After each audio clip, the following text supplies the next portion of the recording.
Okay, thanks so much for joining, everyone. We're going to get started. So, Tyler, I'll pass it over to you to kick us off.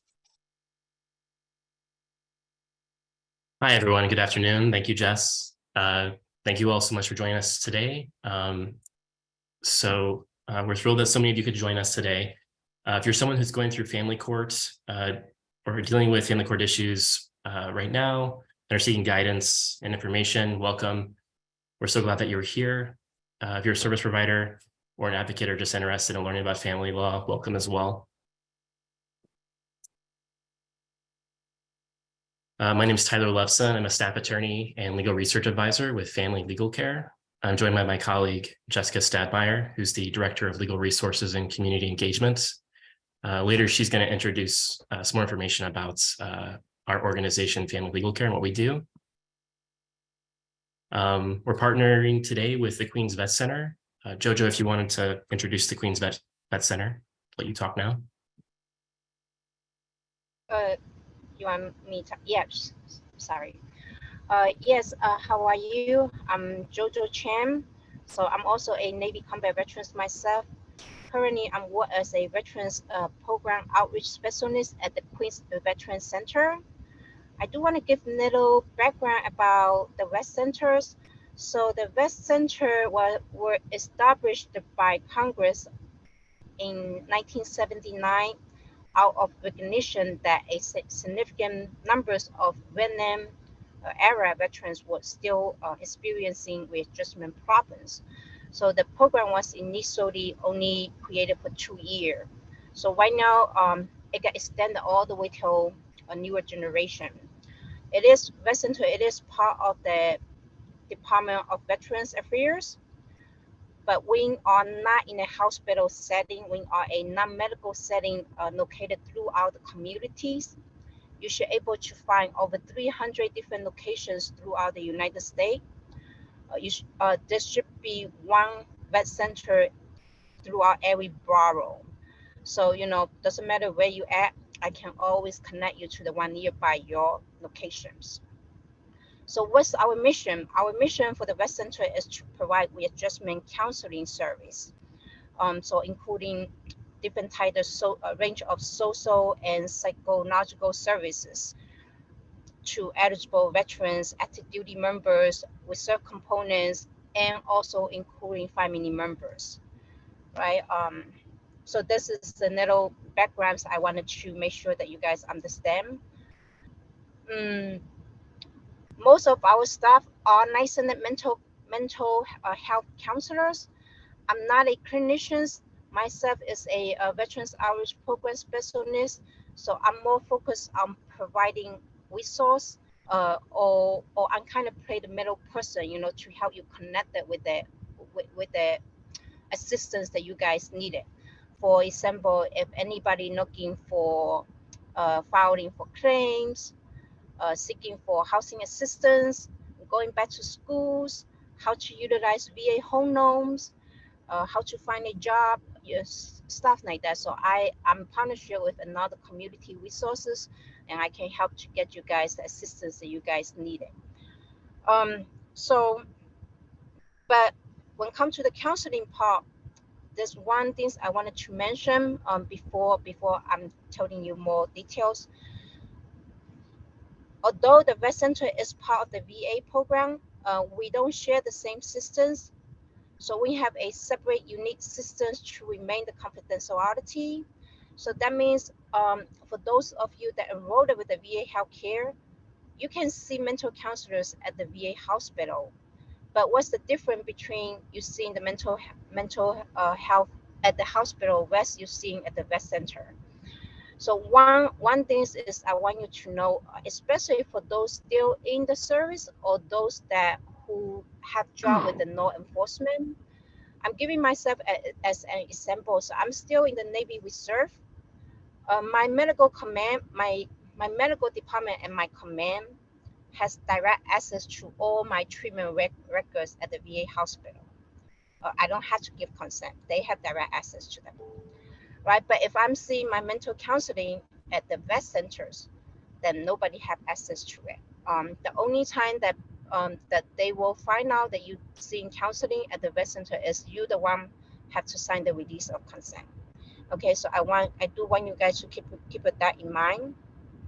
But of course, there are some criteria that you guys have to meet in order to receive the mental health counseling service at the vet center.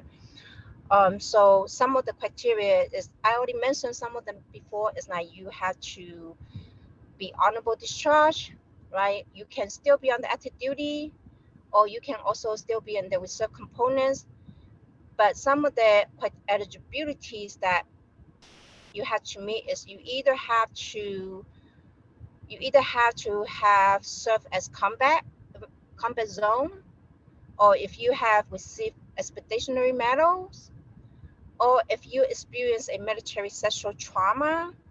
And in that case, regardless of gender or service era or your discharge characteristic, it doesn't matter when it comes to the military sexual trauma.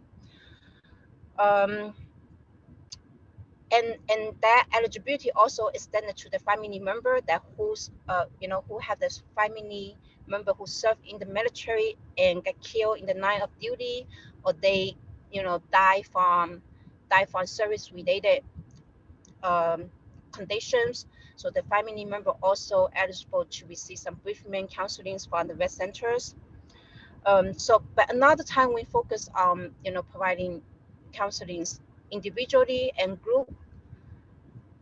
They also getting, I think we more focus on another PTSDs, depressions, anger management, right? Family marital issues, stuff like that.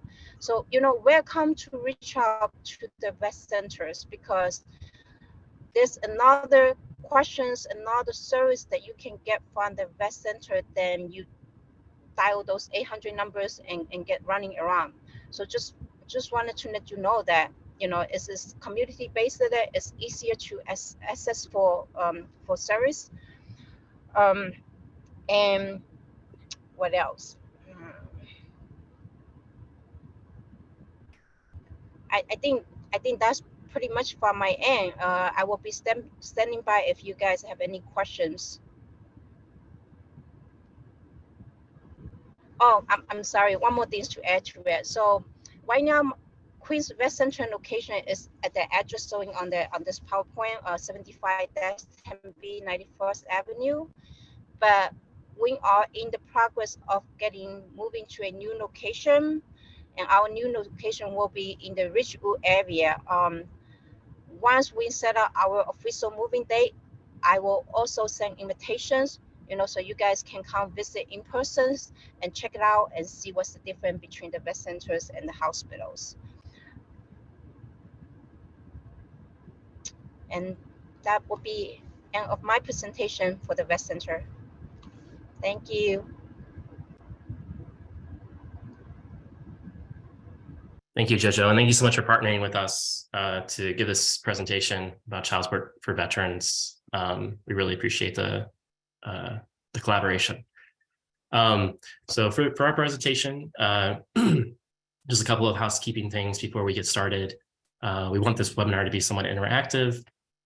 So here are some ideas how you can participate. If you haven't already done so, please say hello, introduce yourself in the chat. And throughout the presentation, we're going to ask a couple of polls. Participate if you'd like. We'd love to hear from you. We'll save some time at the end for questions. But as we're going through,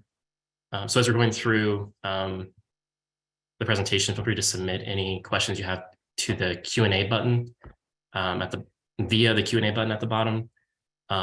Also, feel free to send us a chat if you have any comments or concerns that come up during the webinar. Jess will be monitoring the chat.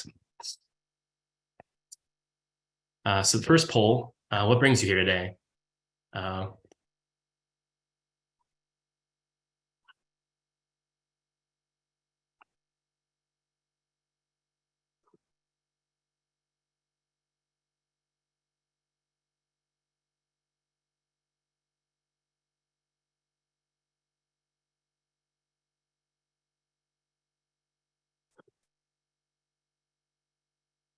All right, so it looks like most people are partners or advocates looking to help the clients. And Yeah, equal. Yeah, so we had a good mix here. Thank you all for being here today. All right. Now, Jess, do you want to talk about family legal care briefly? Yes, thanks, Tyler. So before we get to the presentation, we just wanted to give you an overview, like Jojo did, about the Queens Vet Center, of who Family Legal Care is and the services that we provide. So first, Family Legal Care is a nonprofit organization that's been around for over 25 years, and you may have heard of us as LIFT, which was our previous name. We recently changed our name to Family Legal Care. All of our programs and services, which are the same and which I'll go over today, but we believe that our new name really better conveys who we are and what we do in the heart of our mission, which is to provide compassionate support and care to families who are going through the New York State Family Court system. So all of our services are aimed at offering legal information and advice, as well as easy to access resources and technology to particularly help unrepresented parents and caregivers navigate the family court system here in New York, not just in New York City, but throughout the state. And all of our services are completely free, regardless of income. Here are just a few highlights of our services. Our helpline is really the main entryway to our services. Our helpline gives information about New York family law and family court procedure by phone, live chat, and email. And our helpline is generally open from Monday through Friday from 9 to 5, though we do close down for lunch from 1 to 2. Our helpline is bilingual. We have associates that speak both English and Spanish, and we can assist other languages through an interpreter line. Then we also offer legal consultations through staff and pro bono attorneys. Our attorneys meet with unrepresented parents and caregivers for 1-hour consultations, either by phone or video, depending on what you prefer. And this is a limited scope representation, which means that our attorneys cannot represent you, but we can give legal advice and other assistance in someone's case, such as filing petitions and preparing for court. The level of support really depends on each person's individual needs. And then finally, on our website, we offer additional resources and tools, including our guided court forms, which walk you through completing different family court forms and petitions, our multilingual legal resource guides, which provide step-by-step information on a range of New York family law topics. And I should add that we have a couple of guides specifically for military parents and caregivers and their families, as well as one for veterans and reservists. And then we also have a Family Law Navigator, which is a tool that allows you to answer questions about your particular situation and then get a customized report with information and next steps just for you. It's also important to note that, again, we don't have any income requirements for our services.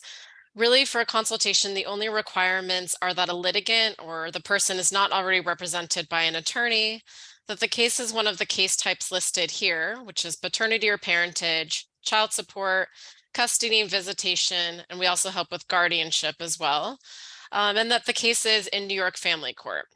So we can also advise people not just on the cases that you see here, but on domestic violence issues as they relate to these case types.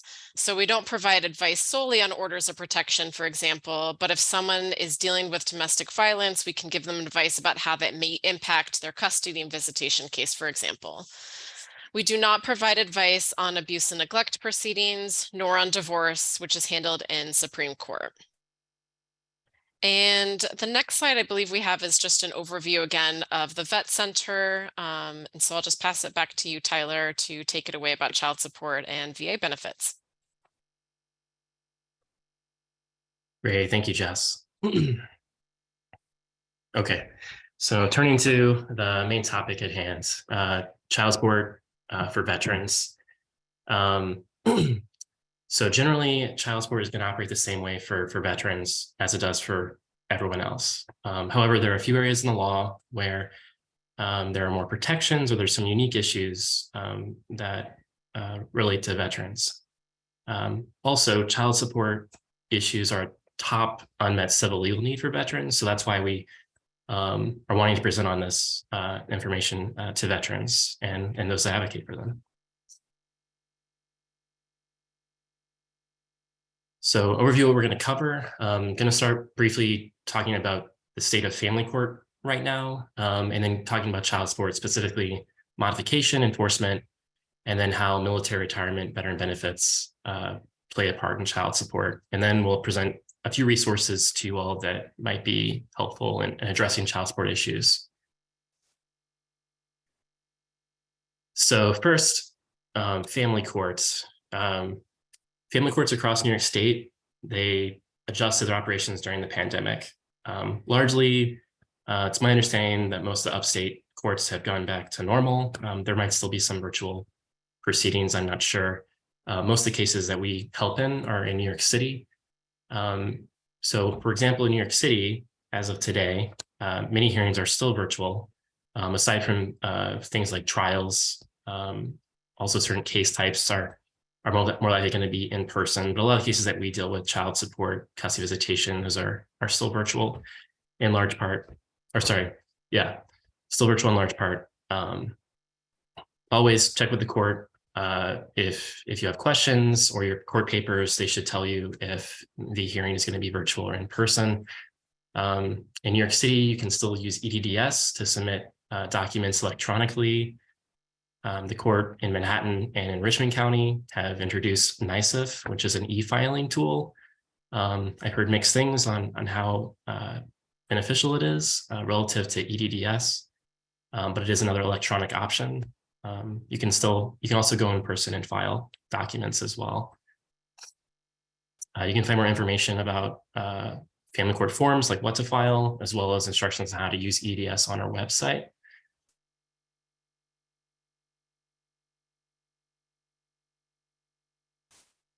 Disclaimer as well, before we get into more of the legal information, this presentation is intended to just be, I'm just providing legal information. I'm not able to provide advice to anyone during the webinar or after for questions. If someone does want advice, please call us, call our helpline, and ask to schedule a legal consultation with one of our attorneys. So yeah, and if you do have questions, add those to the Q&A feature within Zoom, and I'll try to answer those at the end. So first, some important terms to cover before when talking about child support. The first is non-custodial parent. This is the parent that the child does not physically live with most of the time. And they're the ones who are going to be paying child support to the other person here, the custodial parent or caregiver. This is the person who has the child the majority of the time. They're the ones who receive child support. And they do not have to be a parent. It could be anyone who has custody of the child. However, in order to be obligated to pay child support, you have to be a legal parent. So that's someone who has been established as having legal rights and responsibilities to the child as a parent. And there are some scenarios where people have equal time, and maybe they're not designated as non-custodial or custodial in a custody visitation case. But for purposes of child support, someone has to be designated as a non-custodial and someone as the custodial.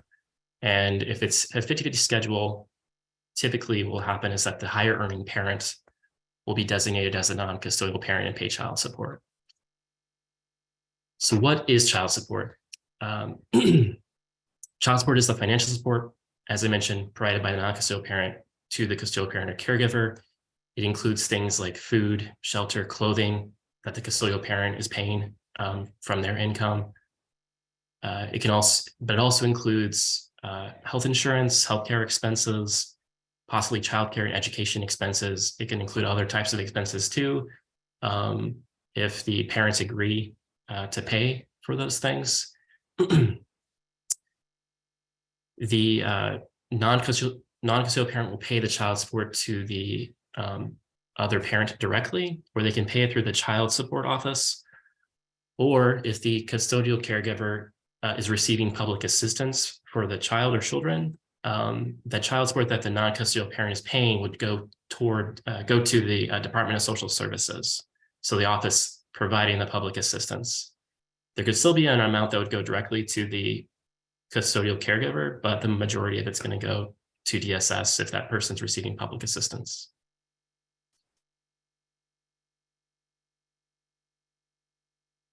So some frequently asked questions about child support. First is, how long does a parent have to pay child support?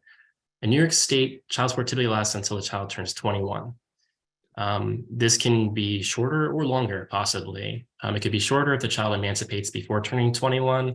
So that could be if they join the military, get married, become financially independent.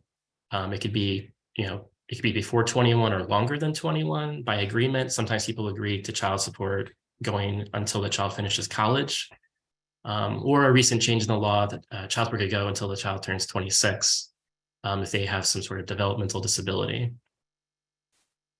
For emancipation and for emancipation cases and cases in which you're trying to extend it to 26 due to developmental disability, you have to get a court order.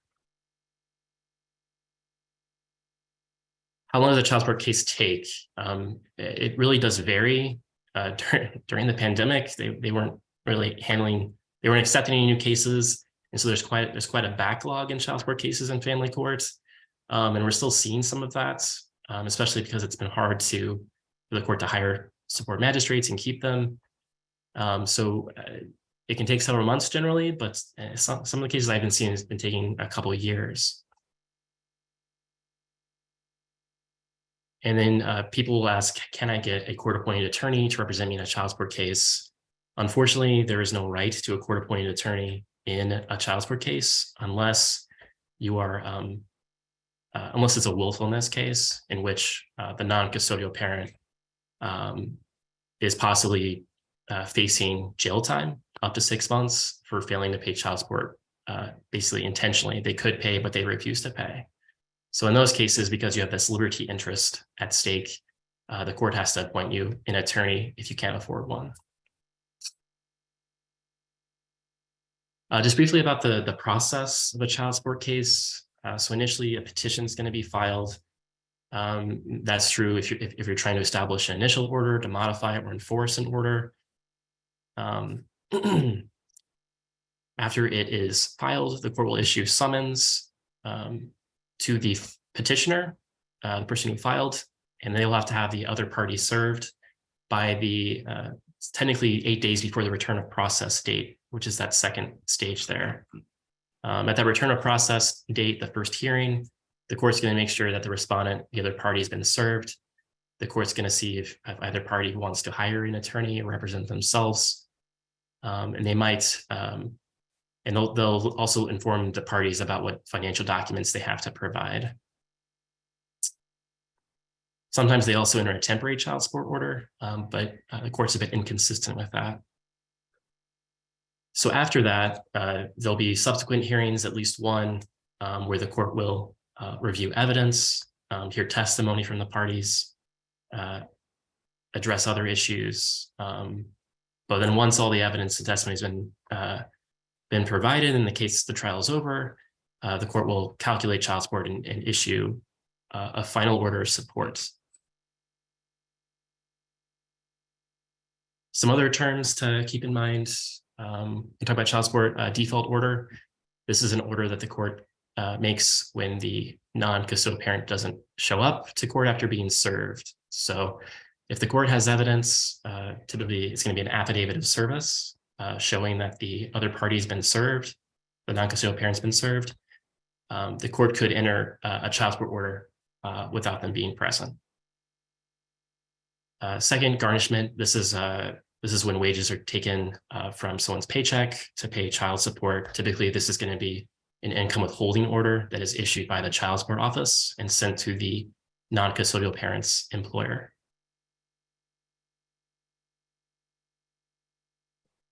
There's some procedural protections for veterans, more so service members, in regard to civil cases, which child support is included with civil cases. Under the Federal Service Member Civil Relief Act, there is a New York counterpart that provides roughly the same protections. So these protections are designed to protect service members surrounding active duty service. So it could help veterans upon their return from active duty or if they re-enlist in the future. These protections, there's some technical aspects to it, and if this applies to you, I'm happy to discuss it with you later. But the protections are in terms of vacating default orders. So again, if the default order was entered during a certain time period surrounding active duty service, you could more likely get that default order vacated or canceled, undone. You can also use the Service Member Civil Relief Act to stay or pause proceedings, as well as garnishments. So modifications. When I've helped veterans with child support, it's typically they've already had a child support order in place for quite a while, and they're looking at how do I modify this order and how do I deal with enforcement issues. So I'm going to focus on modification and also on enforcement. To modify child support, you have to file a modification petition to change the child support order. There are 3 grounds to modify. One, a substantial change in circumstances has happened since the last order was entered or changed. It's been 3 years since the order was made, or either party's income has changed by at least 15%. And if you're filing for a downward modification based on the change in income by 15%, you have to show that the decrease by 15% was basically involuntary. It wasn't, as a result of you doing something wrong at your job and getting fired. And you also have to show diligent efforts to find work after that income decreasing. So the primary grounds for modification that I usually include in petitions that I help people with, that I see, is the substantial change in circumstance. It's just very broad and include a lot of things. Namely, it can include a child moving in with a different adult. So maybe the non-custodial parent now has custody of the child and therefore should not be paying support. It could be an emancipation event, as I mentioned before. It could be a change of employment, or it could possibly be incarceration if the non-custodial parent goes to jail or prison and they no longer have any income. And as I just mentioned, for change of employment, the court will want to know why you lost a job. They're going to distinguish between things you could foresee versus things that you couldn't foresee, things that are accidental, outside your control.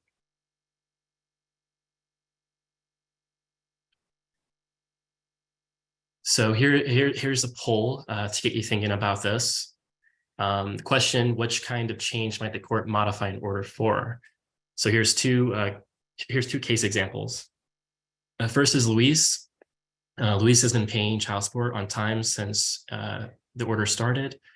However, he recently got hurt on the job, and his doctor says he'll be out for 6 to 7 weeks from work. And so therefore, he's looking at possibly modifying child support for that time period. Second is Erica. Her job pays well. However, she just received a child support order from the court and thinks it's too high. So she decides to quit her job and find a job that pays less. So in the poll, who do you think the court might more likely grant a modification for?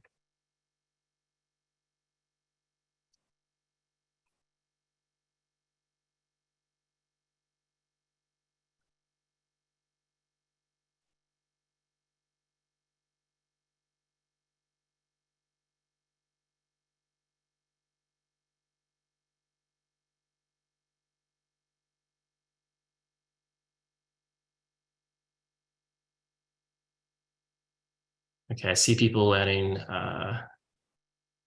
comments in the chat. Yeah, everyone's seeing Luis. Yeah, that's right. He got hurt. It was an accident. It was outside his control. This is a temporary injury. So it's not going to modify his order forever. His order will probably go back up once he goes back to work, but the court could possibly lower it for that time period. Whereas Erica's trying to dodge her child support obligation. If the court finds out about that, I mean, they should be able to tell pretty easily, but they won't be happy about that and will most likely deny that request.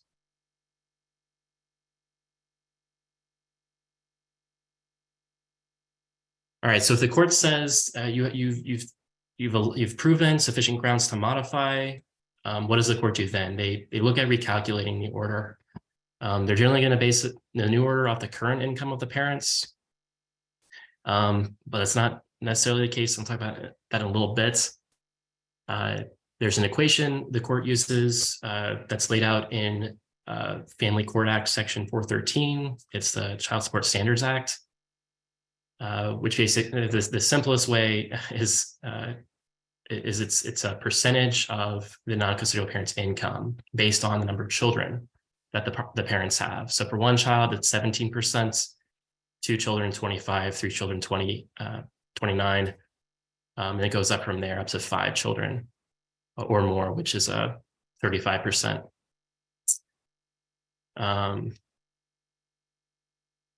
If that amount is unjust or inappropriate, the court can deviate from that amount. They can deviate it down or up. And there's some certain factors the court looks at when deciding whether or not to deviate from the presumed correct calculation. Also, if the court decides or determines that the evidence, particularly that the evidence that the non-custodial parent is providing is not credible, it's not believable, there's gaps in the information, they can impute income to them based on maybe their earning potential, their education, what they've historically been able to pay. And if they're not even able to determine that, they can base an order off the child's needs.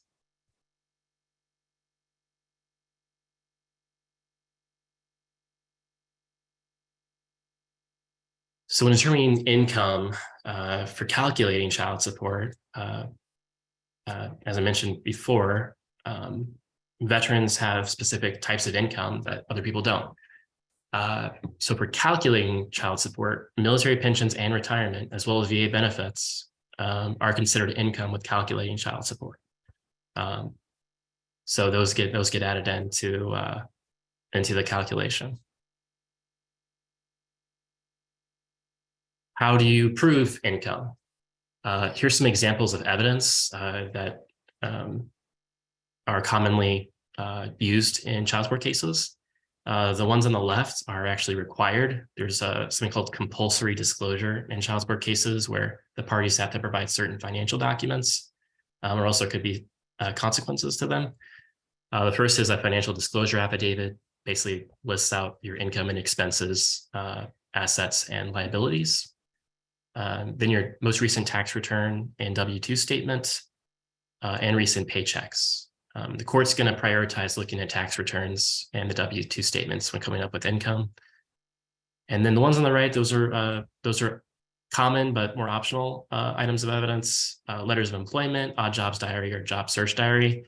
Especially if you're trying to decrease child support and show that you've been trying to find work, you would submit a job search diary to show those efforts.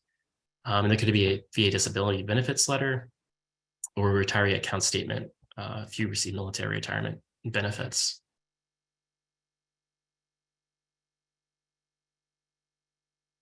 So after the court reviews that evidence, does those calculations, they will enter a final order modifying the child support order.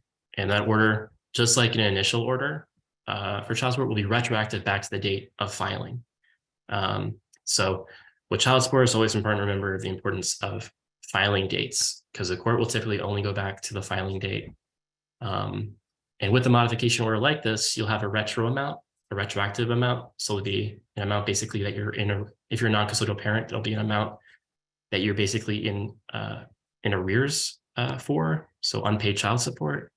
And then there'll be an ongoing obligation. So that's just what will start after the order is entered. If you had been paying support during the modification, that should be deducted from that retroactive amount. And if either party disagrees with that order, they have the right to file an objection. So an objection basically saying the support magistrate basically didn't give proper weight to the evidence or misapplied the law. And that has to be submitted between 30 to 35 days, 30 days if it was provided in person or via email. If it was provided by mail, it's 35 days from the date of mailing. But then a judge will review what the support magistrate did, as well as the objection, and decide whether or not to modify it, send it back, or to basically deny the objection. It's basically an appeal within family court itself.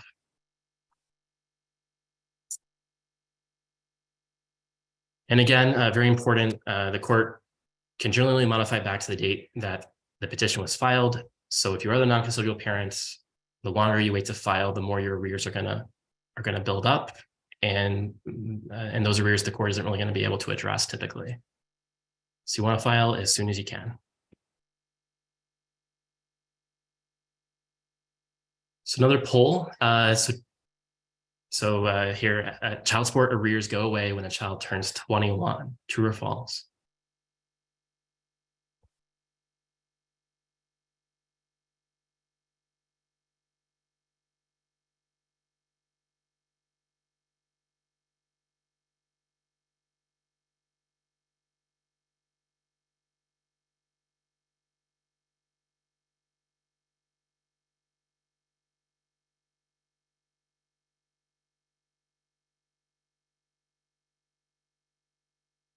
Yeah, most of you, about 3/4 said false. And false is correct. Arrears don't go away when the child turns 21. They drag on.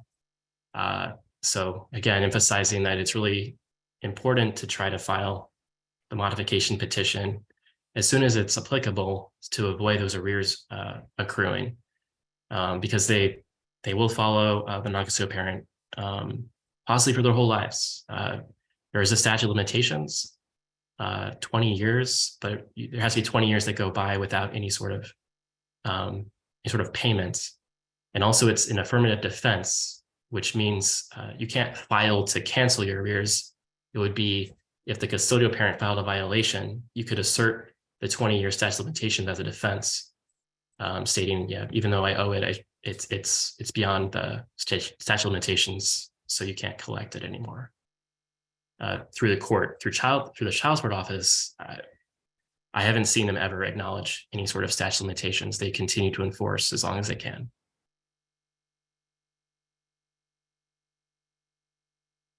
So managing arrears.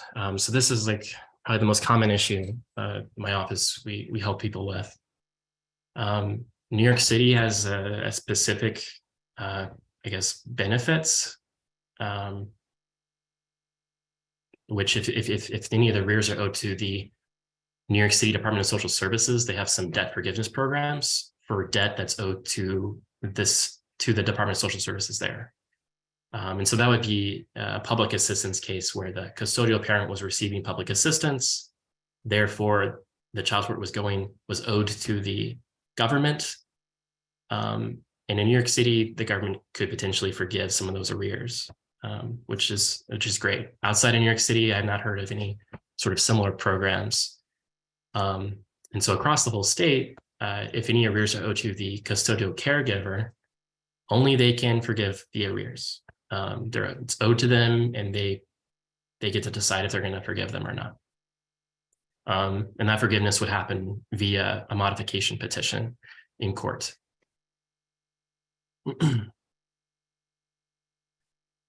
And also arrears are tough as well, because they will be garnishment is the primary enforcement mechanism. So arrears can be, they can collect 50% of the current obligation on top of the current obligation. So if the obligation is $500 a month and you're behind on arrears, technically 12 weeks or more, they can collect $750 from you that month to try to pay down the arrears. It makes it sometimes extra hard for non-custodial parent to get by.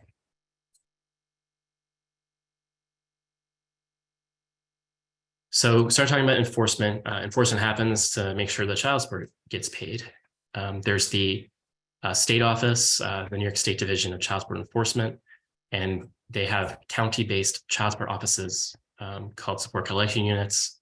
In New York, it's called the Office of in New York City, it's called the Office of Child Support Services. And so those offices, they can enforce child support, but child support can also be enforced in family court. So in terms of this administrative enforcement to the child support offices, they can do a number of things beyond just garnishing wages. They can suspend non-custodial parents' driver's licenses. They can suspend their ability to get or renew a passport. They can freeze bank accounts and seize the money from those bank accounts. And they can also intercept tax refunds. So during the pandemic, they actually intercepted at least the first stimulus check. There was no protection in those stimulus checks for child support issues. So if they're having, if non-custodial parents having trouble with these, they can speak to the child support office and see if they'll offer any sort of relief. There are some ways to challenge these, but generally it can be pretty tough to undo these administrative actions. If you're a custodial parent, these are great because you're putting pressure on the non-custodial parent to pay the money. You're possibly getting some money when they're refusing to pay. And you can speak to the child support office to try to get them to take these actions, though most of them are automatic. They just happen once a certain dollar amount is reached in terms of arrears. Enforcement through family court is a bit different. You have to file a petition in family courts. The government could possibly file the enforcement petition if the arrears are owed to the government. Otherwise, it would be the custodial caregiver for arrears that are owed to them. There are two main things the court can do in terms of enforcement. One is entering a money judgment. This is pretty easy to get. The custodial parent just has to show that the non-custodial parent was supposed to pay money and failed to pay it, and how much is owed currently. The court will then enter a money judgment. This can be provided to the child support office, and they can try to collect on it, or it can be filed with the county clerk, and they can use it to attach it as a judgment lien against the non-custodial parents' real property like cars or homes, or it could serve as a lien on bank accounts. Second, willfulness hearings. So these are it's these cases where the non-custodial parent could possibly get a court-appointed attorney because the court's trying to determine if they've failed to pay child support intentionally. They could pay, they could find work, they just didn't try hard enough to find work, or they just refused to pay. And the jail time could be up to 6 months. It doesn't have to be a concurrent 6 months. It could be broken up. It also doesn't, they'll also often order a purge amount. So if you pay a substantial amount of the arrears, you can avoid jail. So jail is really a big motivator to try to get them to pay. So they want to provide an out. So enforcement for veterans. So there are some laws, some special circumstances for veterans. There is a Uniform Services Former Spouse Protection Act that specifically allows the court to collect this military retired pay for payment of child support to a current or former spouse. Now, this money the military retired pay could also be garnished even if you're not a current or even if it's not owed to a current or former spouse. But this specifically creates a way for them to get that. And this would be something that go through DFAS, the Department of Defense Finance and Accounting Services. So the VA benefits, that's the most common thing that I encounter when talking to people about child support. So as I mentioned before, they can be treated as income, or they are treated as income when calculating child support, but they can be protected from garnishment. So the custodial parent may not be able to actually access those VA disability benefits for child support if the veteran has given up part of their retirement retainer pay to receive those disability benefits. So there is that exception. They've had to waive or give up part of their retirement retainer pay to receive those VA disability benefits. And if they've done that, then they can be garnished, but only up to that amount.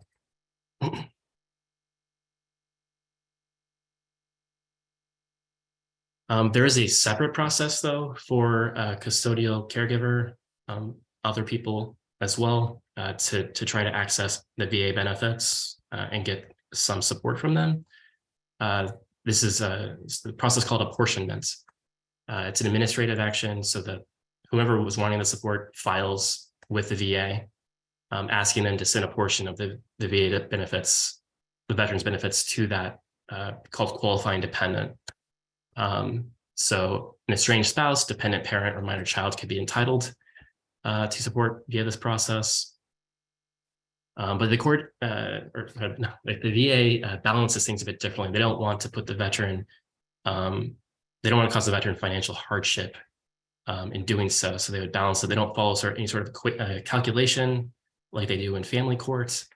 And the main thing I also want to mention about this process is that if you go through apportionment and you also have a child support order, you want to make sure you're getting credit for the apportionment amount to your child support account, because you don't want to be double billed for supporting your child if you're the non-custodial parent veteran. My office, we don't help with apportionment specifically, but I try to refer people to the Veteran Advocacy Project. And they help with a number of other issues as well, listed below. Housing issues, discharge upgrades, issues with benefit denials, stuff like that.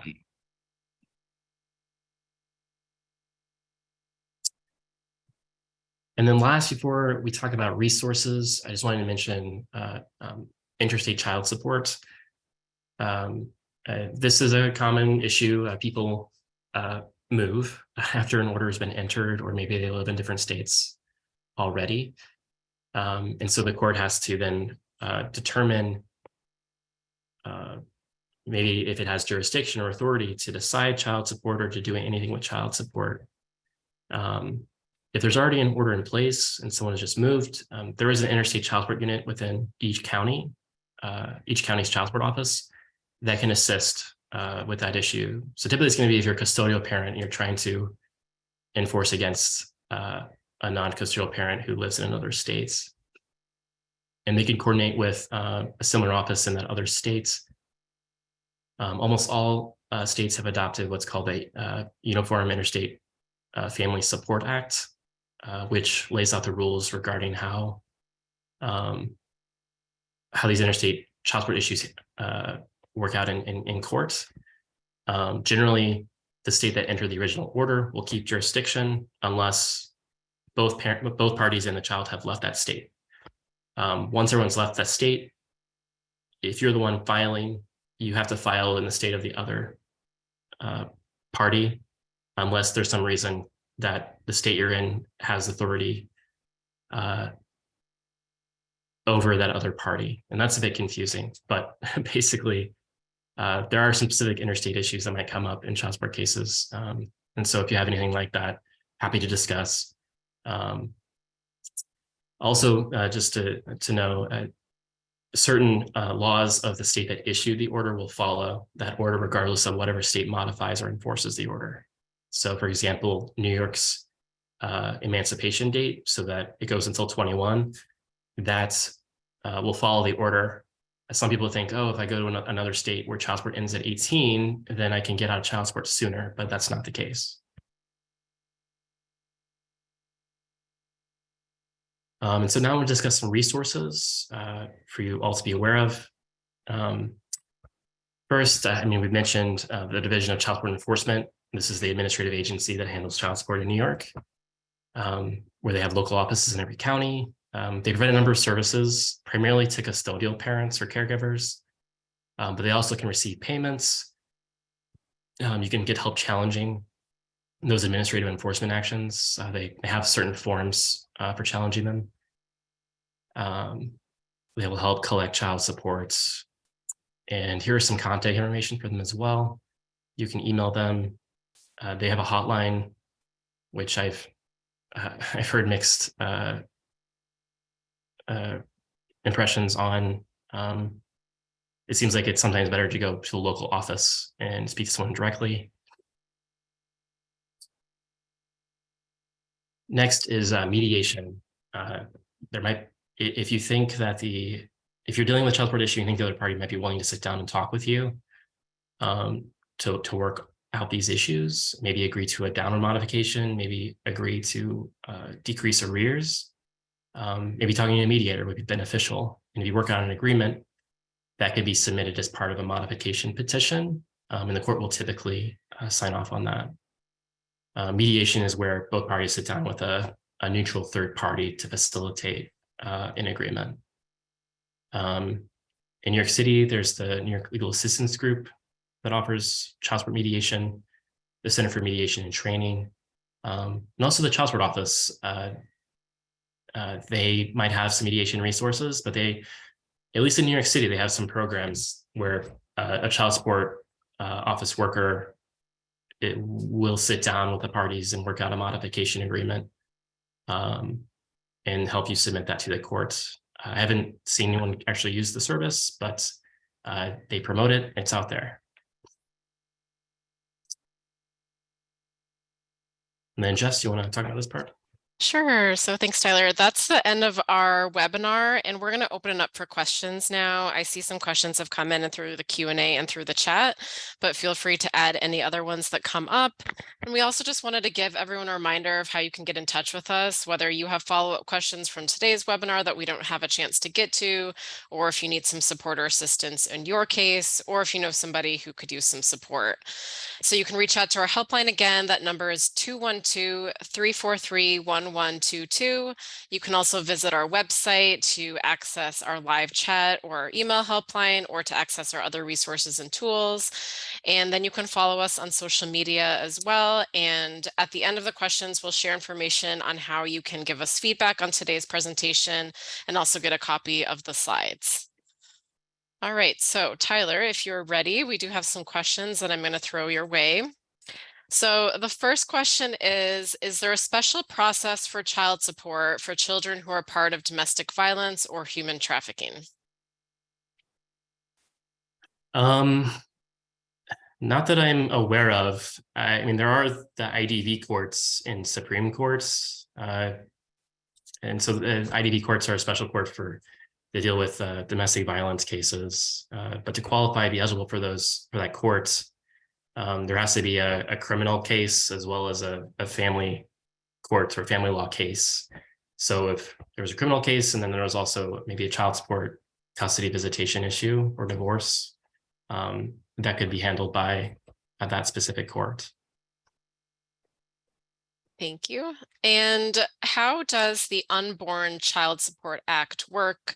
Does it get calculated as back pay? So if you want to talk about how child support is calculated and how it can be retroactive, and then I'm happy to talk about the Unborn Child Support Act. Yeah. So typically child support will be retroactive to the filing date of the petition. It's possible it could be retroactive to the date that the custodial caregiver receives public assistance. But typically it's going to be from the filing date of the petition. And so right now, when I talk to people where their cases are, dismissed because they didn't show up, they missed a hearing and they have to start over, it's like try to put your petition recalendared. That way you have that original filing date, because if you start just fresh, you're going to miss out on all that retroactive support. Right. And if someone is pregnant and looking for child support, they can potentially file a petition even though the child is not born yet. But the child support would not be retroactive to the date of the child still being in the womb, but rather to the child's birth. And so the Unborn Child Support Act is an act that was proposed, but to my knowledge has not yet been passed. It's basically legislation proposing that child support could be awarded even up to the time of conception. But again, in New York, that's not the case. It's really retroactive to the date of filing, as Tyler mentioned, or potentially to the date of birth if someone is pregnant when they file for child support. There's also reference in the law to the non-custodial parent possibly having to pay for birth-related expenses. I haven't seen that myself. I don't think it's very common, but it's a possibility. Right. Thanks, Tyler. Yeah. Can you discuss what happens if a non-custodial parent goes to jail? Yeah, if they go to jail, the order remains in effect. And so every payment they miss, that will just continue to, there'll just be missed payments and they'll add to their arrears total. So sometimes a non-custodial parent who's been current with support up until when they go to jail or prison, when they get out, they might be $5,000-$10,000 in arrears. So what typically you want to do is you want to file the child support petition as soon as you can, If it's possible, try to file it from while you're incarcerated. Different facilities have different rules about that. You can try to, it's possible to raise that issue with the court later. There is something called an arrears cap for people who've been under the federal poverty level during periods of time when arrears have accrued. And so it's possible to argue that incarceration was this period of time where I was under the federal poverty level, and therefore arrears should be capped at $500. But there's case law, so law decided by the courts, that says incarceration doesn't qualify. So they can be pretty tough on people who have been incarcerated. How is a default judgment calculated? I mean, if the custodial parent has any actual evidence about the other parent's income, they could present that. They could testify to what they knew that parent to have made or could make. Sometimes the court will just base it off minimum wage. Pretty safe to assume that the person could be making minimum wage full-time every week. Or it might just be based on the child's needs. The court doesn't feel comfortable with the financial information provided. They may say, well, it appears that this is how much it costs to take care of the child right now. We'll order the non-custodial parent to pay that. And then I think we have time for probably 2 more questions that have come in. The next question is, what if the father acknowledged his paternity in family court through ACS, but he's not on the birth certificate? Does he have to pay child support if it's not court ordered? Can child support be filed? If there's no legal agreement, can he legally pay for it? Okay. Yeah, so there's a few things there. So if I'm assuming a court found him to be the father. There's an order of affiliation establishing him to be the father. Is that right, Jess? Is that That's what it sounds like. Yeah, Okay. so it sounds like this father acknowledged paternity in family court, but his name was not yet added to the birth certificate. Okay.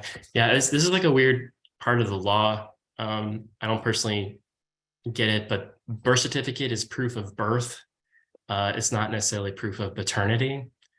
The acknowledgement of paternity, that form that you sign at the hospital or later, is that proof of paternity. Otherwise, you have a court order to establish paternity. So if that happened in the ACS case, then it sounds like he has been established as a legal parent of the child.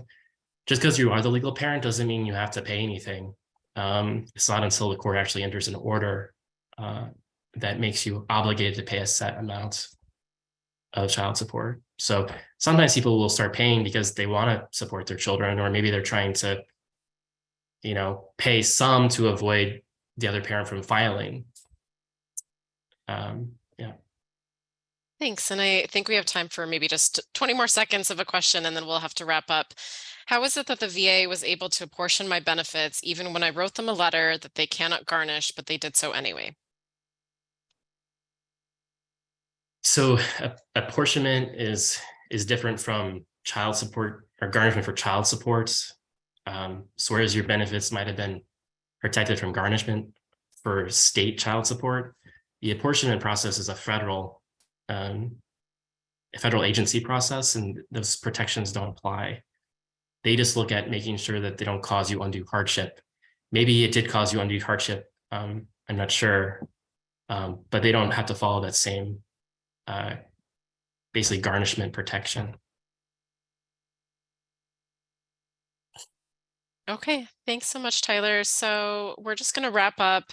We just want to thank you all again for being here today. And Jojo, we want to thank you and the Queens Vet Center for partnering with us on this presentation.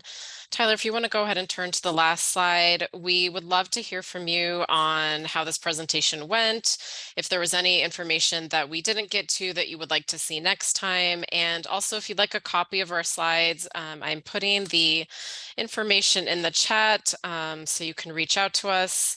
And the last slide has the URL for how to give your feedback to us, and it's tinyurl.com family legal care eval 0605. I was gonna say, Jess, I don't have, there's a lot of Got what I it. have. Okay. No, that's okay.